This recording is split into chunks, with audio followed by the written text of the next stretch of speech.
Hello everyone, how are you. एक बार फिर से आप सभी का स्वागत है आपके अपने फेवरेट यूट्यूब चैनल इंग्लिश कोना में। यहाँ पे हम पढ़ रहे हैं 12th क्लास के लिए पॉलिटिकल साइंस के लेसन्स और उसके कुछ जो लेसन्स हमने कंप्लीट कर लिए हैं, 2 लेसन कंप्लीट कर लिए हैं।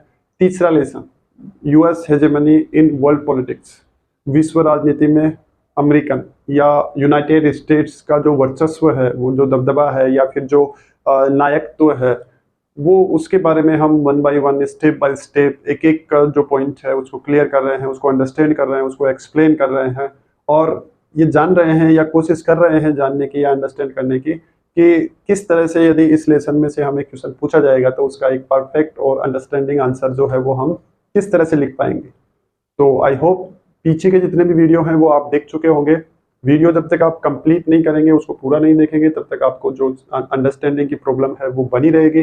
तो ज़रूरी ये है कि यदि आप इस वीडियो पे टैप करते हैं देखने के लिए तो स्टार्ट टू एंड उसको पूरा देखें, ध्यान से देखें और जो बोला जा रहा है या जो पहले लिखा हुआ है उस पर ही आपका फोकस होना चाहिए, जिससे कि जो हम पढ़ रहे हैं वो हमारे समझ में भी आए और अच्छा परफॉर्मेंस हमारा हो इन द बोर्ड एग्जाम। और जो हम जिस काम के लिए स्टडी कर रहे हैं या जिस काम के लिए हमें घर वालों ने स्टडी करने के लिए ये काम दे रखा है वो हम परफेक्टली डन कर पाएँ। तो अब ज़्यादा कुछ नहीं बोलते हुए बस इतना ही कि यदि सब्सक्राइब नहीं किया है तो सब्सक्राइब कर दीजिए और यदि शेयर नहीं किया है तो शेयर भी कर दीजिए वीडियो को, मुझे नहीं। तो चलते हैं आज के टॉपिक की तरफ। टॉपिक आज का हमारा जो है वो होने वाला है हेजेमनी कितने टाइप की होती है या जो नायकत्व है उसके अलग अलग सेंसेज क्या हो सकते हैं। तो पिछले जो 2 वीडियोज हैं उसमें हमने देखा कि जो हेजेमनी है उसके 3 सेंसेज होते हैं, 3 प्रकार से उससे अंडरस्टैंडिंग निकलती है। पहला जो सेंस था उसका या फर्स्ट मीनिंग जो था वो ये था हेजेमनी एज हार्ड पावर, जिसके अंदर मिलिट्री पावर को इंक्लूड किया गया था। ये हम पिछले वीडियो में क्लियर कर चुके हैं। जो इस वीडियो से जस्ट पीछे वाला वीडियो है उसमें हमने देखा हेजेमनी एज स्ट्रक्चरल पावर, जिसमें हमने देखा कि इकोनॉमी वाइज या इकोनॉमिकल जो पावर है उसको किस तरह से यूएस जो है वो यूज करता है अपने वर्चस्व को या अपने डोमिनेंस को बढ़ाने के लिए। कौन कौन से ऑर्गेनाइजेशन उसकी हेल्प करते हैं या वो किस तरह से अराउंड द वर्ल्ड या वर्ल्ड पॉलिटिक्स को इन्फ्लुएंस करता है इकोनॉमिक लेवल पे। तो ये पीछे लास्ट वीडियो में हम डिस्कस कर चुके हैं। आज जो इस वीडियो में डिस्कस करने वाले हैं वो हेजेमनी का थर्ड सेंस है और थर्ड सेंस ये है हेजेमनी एज सॉफ्ट पावर। सौम्य ताकत के रूप में जो नायकत्व है वो किस प्रकार से अप्लाई होता है, इम्प्लीमेंट होता है, किस तरह से यूएस जो है वो उसका यूज करता है।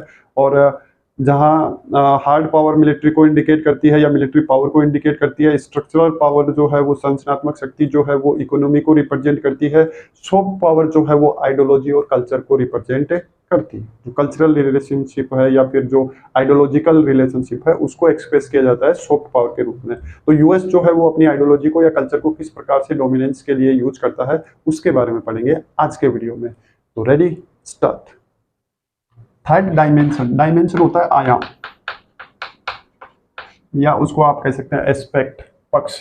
इसका जो तीसरा आयाम या तीसरी साइड इसकी जो है या तीसरा एंगल जो है इसका या तीसरा सेंस जो है वो ये है कि यूएस हेजेमनी जो है, यूएस की जो लीडरशिप या नेतृत्व या जो वर्चस्व या दबदबा जो है या प्रभुत्व जो है is the ideological and cultural dimension. वो है वैचारिक और सांस्कृतिक आयाम। कल्चरल यानी सांस्कृतिक और आइडियोलॉजिकल यानी वैचारिक, विचारों से युक्त। और आइडियोलॉजी यूएस की जो है वो आप पहले से जानते हैं, कोल्ड वॉर में पढ़ चुके हैं कि यूएस जो है वो कैपिटलिज्म को फॉलो करता है, पूंजीवाद की आइडियोलॉजी को फॉलो करता है। तो ये इसके आयाम तीसरा जो सॉफ्ट पावर के रूप में हम समझ सकते हैं हेजेमनी का थर्ड सेंस वो है ideological and cultural sense. Hegemony relates to class ascendancy in social, political, ideological spheres. नायकत्व जो है या वर्चस्व जो है वो रिलेट करता है या संबंध बनाता है किससे? वर्ग प्रभुत्व से। एस्केंडेंस यानी होता है डोमिनेंस, क्लास यानी वर्ग, मतलब एक स्पेशल ग्रुप के लोगों को जो कि इन्फ्लुएंस्ड हैं या फिर उनका खुद का अपना एक इम्पैक्ट है, उसकी जो डोमिनेंस है जो कि किस किस क्षेत्र में हो सकती है? स्पेस यानी क्षेत्र, सोशल सामाजिक क्षेत्र में, राजनीतिक क्षेत्र में या फिर वैचारिक क्षेत्र में। तो इन 3 एस्पेक्ट या 3 स्पेयर्स में जो क्षेत्र हैं इनके अंदर जो क्लास एस्केंडेंसी या क्लास डोमिनेंस है उससे रिलेट करती है। नायकत्व या जो अमेरिकन जो हेजेमनी है उसका जो रिलेशन है वो क्लास एस्केंडेंसी या क्लास डोमिनेंस से है। अमेरिकन पीपल जो है वो उनका माइंडसेट ऐसा है कि वो सभी जो रेसेज हैं, जातियां हैं या क्लासेज हैं, वर्ग हैं अराउंड द वर्ल्ड, उन सबसे सुपीरियर हैं, उन सबसे हायर लेवल पे हैं, और उनका माइंडसेट या दृष्टिकोण ही ऐसा रहता है। तो वो इन तीन चीज़ों से रिलेट करते हैं, सोशल, पॉलिटिकल एंड आइडियोलॉजिकल जो एस्पेक्ट्स हैं या स्पेयर्स हैं उनसे वो रिलेट कर सकते हैं। तो जो सॉफ्ट पावर के अंडर जो तीन चीज़ें आती हैं वो हैं सोशल एक्टिविटीज, पॉलिटिकल एक्टिविटीज और ideological activities. Next, hegemony prevails. Prevails का मतलब होता है कायम करना या कायम रहना, कायम रहती है। नायकत्व या वर्चस्व तभी कायम रहता है व्हेन द प्रेडोमिनेंट क्लास और country gets the consent. Consent का मतलब होता है सहमति। वर्चस्व तब कायम रहता है जब प्रभुत्व वाला वर्ग या देश सहमति प्राप्त करता है किसकी, ऑफ द डोमिनेंट क्लासेज। जो ऑलरेडी इन्फ्लुएंस्ड वर्ग है उसकी जब सहमति किसी ऐसे देश को मिल जाती है जो प्रेडोमिनेंट है या वर्चस्व रखता है, तो फिर वो जो हेजेमनी है वो उसकी कायम रहती है। To perceive the world in a manner, संसार को इस तरीके से अपने साथ लाना या अपने पक्ष में लाना या अपने समूह में लाना, favourable to the dominant class, जो कि वर्चस्व वाले वर्ग के लिए अच्छा हो या उपयुक्त हो या फिर डोमिनेंट क्लास के फेवर में हो। मतलब किसी देश में यूएस ने अपने मान लीजिए हेजेमनी स्टार्ट की, उसके ऊपर वर्चस्व बनाना चाहा, तो वो पहले इन तीनों ही सॉफ्ट पावर, हार्ड पावर और स्ट्रक्चरल पावर से उन लोगों को अपनी तरफ करता है जो वो पहले से वहाँ पे इन्फ्लुएंस रखते हैं या जो पहले से डोमिनेट कर रहे हैं वहाँ पे, चाहे वो पॉलिटिकल एस्पेक्ट या पॉलिटिकल सेक्टर में हो, कल्चरल सेक्टर में हो या फिर सोशल सेक्टर में हो। वहाँ पे उनको ऐसा व्यक्ति या ऐसा क्लास जो है, वर्ग जो है वो चाहिए होता है अपनी जो हेजेमनी है उसको प्रिवेल करने के लिए, उसको कंटिन्यू करने के लिए, जो ऑलरेडी वहाँ पे डोमिनेट करता है। समझ रहे हैं ना? तो हेजेमनी तभी कायम रह सकती है जब जो देश पर डोमिनेंट है, पहले से उसका वर्चस्व है, वो सहमति प्राप्त करे उन डोमिनेटेड क्लासेस से जो कि उस देश में या उस वर्ग में पाई जाती है। नेक्स्ट, यूएस कल्चर जो है is the most selective and और attractive and dominant on the earth at the moment.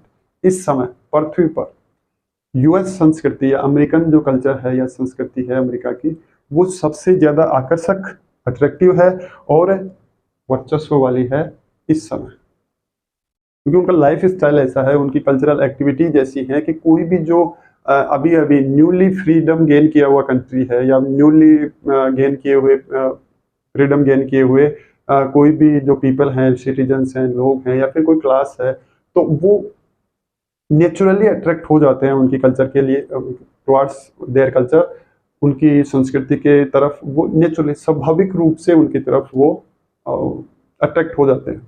For example, Indian culture जो है वो जैसे हम पढ़ते हैं कि बहुत हजारों साल पहले से चली आ रही है, लेकिन अब धीरे धीरे जैसे जैसे कम्युनिकेशन रिसोर्सेज बढ़े हैं, जैसे जैसे हम ट्रांसपोर्टेशन के थ्रू फॉरेन जर्नी करने लगे हैं या फिर जो कम्युनिकेशन का जो मीडियम है वो बहुत इजी हो गया है, वर्ल्ड के किसी भी कोने में हम मतलब बातचीत कर सकते हैं या वहाँ होने वाली घटनाओं को यहाँ बैठे हुए देख सकते हैं थ्रू कम्युनिकेशन इंस्ट्रूमेंट्स। तो वहाँ की कल्चर का इम्पैक्ट यहाँ मतलब इंडिया में भी दिखने लगा है, और वो आप सब जानते हैं। हमारा जो ड्रेसिंग सेंस है वो बदल चुका है, हमारा जो नाइट लाइफ है वो बदल चुका है, हमारा जो डेली रूटीन होता था वो बदल चुका है। पहले हम कॉन्सेंट रहते थे, संतुष्ट रहते थे, सेटिस्फाइड रहते थे अपना जो डेली रूटीन होता था उससे, लेकिन अब जो है वो हम सेटिस्फाइड नहीं हो पाते हैं कि कितना भी काम करें, कितनी भी हमारी इनकम हो, लेकिन फिर भी हमें लिटिल मोर ये इच्छा रहती है कि थोड़ा और कमाएं, थोड़ा और मेहनत करें, थोड़ा और अपने बिजनेस को या हमारा जो भी एक्टिविटी चल रहा है उसको और एक्सटेंड करें, जिससे कि हमारी लाइफ स्टाइल जो है वो लग्जरियस हो। ये जो सोच है लाइफ को लग्जरियस बनाने वाली, पुराने ज़माने का हमारा जो कल्चर का थॉट हुआ करता था कि दाल रोटी मिल जाए बस ठीक है, लेकिन वो माइंडसेट अब बदल चुका है। अब दाल रोटी से काम नहीं चलता है, होम लग्जरी वाला होना चाहिए, गाड़ी लग्जरी वाली होनी चाहिए, सभी फैसिलिटीज हमें मिलनी चाहिए। तो वो सारा जो माइंडसेट है वो कहाँ से क्रिएट हुआ है, वो वेस्टर्न कंट्रीज से क्रिएट हुआ है। और वेस्टर्न कंट्रीज जो है वो किसके इन्फ्लुएंस में है, कौन सी कल्चर वहाँ पे डोमिनेट करती है, यूएस कल्चर जो है वो डोमिनेट करती है। तो इस समय पृथ्वी पर जो सबसे अट्रैक्टिव और डोमिनेंट कल्चर है वो मानी जाती है यूएस कल्चर। तो तीन सेंसेज हेजेमनी के, hegemony as hard power, hegemony as structural power and hegemony as soft power. Hard power military power को रिप्रेजेंट करता है, स्ट्रक्चरल पावर इकोनॉमिक पावर को या इकोनॉमी वाइज जो स्ट्रक्चर है उसको इंडिकेट करता है, और सॉफ्ट पावर जो है वो कल्चरल, सोशल, पॉलिटिकल, इस तरह के जो एस्पेक्ट हैं उनको इंडिकेट करता है, एक्सप्लेन करता है। तो इन तीनों ही तरीकों से या तीनों ही सेंसेज में यूएस जो है वो डोमिनेट कर रहा है वर्ल्ड पॉलिटिक्स को। ऐसा नहीं कि केवल मिलिट्री के बेस पे कर रहा है या फिर इकोनॉमी के बेस पे कर रहा है या फिर केवल कल्चरल बेस पे कर रहा है। वो तीनों में कंबाइंडली एक साथ तीनों एस्पेक्ट से वो अपना वर्चस्व बनाए हुए है वर्ल्ड पॉलिटिक्स पे। इसीलिए वो सुपर पावर के रूप में अभी तक बना हुआ है, जमा हुआ है और आगे भी बढ़ रहा है। हालांकि समय समय पर उसके सामने चैलेंजेस आते हैं, लेकिन वो कैसे ना कैसे ओवरकम कर जाता है, उनसे पार अपनी जो प्रॉब्लम्स हैं उनको सोल्व कर लेता है। तो उसके पीछे की जो सबसे बड़ी वजह है वो यही है कि वो तीनों एस्पेक्ट से अपनी जो डोमिनेंस है उसको बनाए हुए हैं। आज के वीडियो में बस इतना ही, मिलते हैं नेक्स्ट वीडियो में अगले पॉइंट के साथ में या अगले टॉपिक के साथ में। Till then, good night, see you soon in the next video, bye bye.